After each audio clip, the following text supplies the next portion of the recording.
about what a lesson plan is. Write your thoughts down.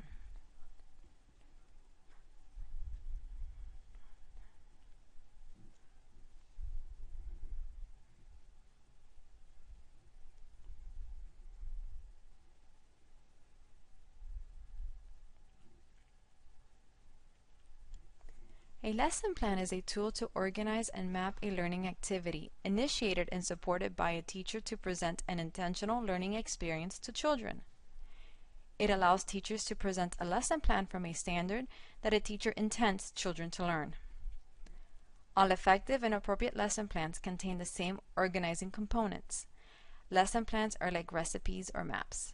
They describe how to achieve an end product, which in our case are the developmental standards. The order of the lesson plan components may change depending on the template chosen, but all the components must be in place in order for the lesson plans to be considered complete.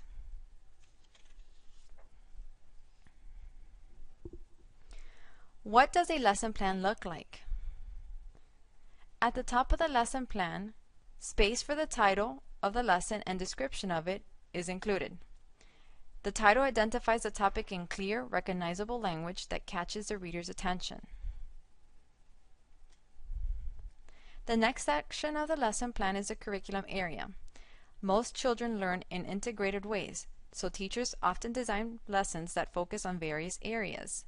However, for this section of the lesson plan, teachers will choose a primary area that is the focus of the lesson. The curriculum area is based on the program's developmental appropriate curriculum and the state's readiness standards. The curriculum area will guide the teacher's comments and questions to the children. Next is group size and rationale. Group size describes the size, age, and characteristics of the learners that are the target audience of the plan. If the plan has been designed for a specific group, this section may include the characteristics of the groups, such as bilingual, gifted, or varying exceptionalities.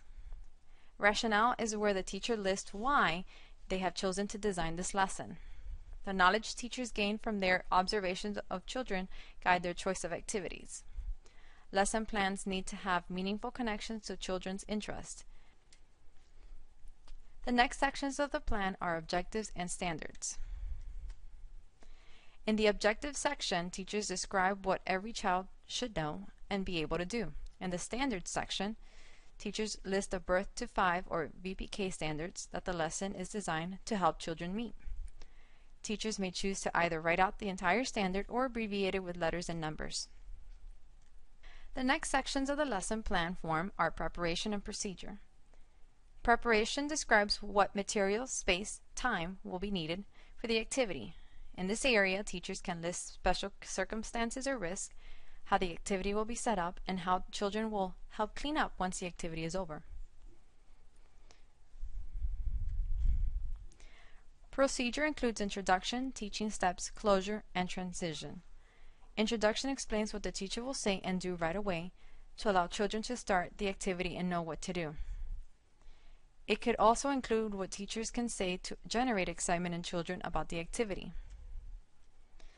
The teaching steps describe what teachers will say to children in order to communicate what their expectations are for the children.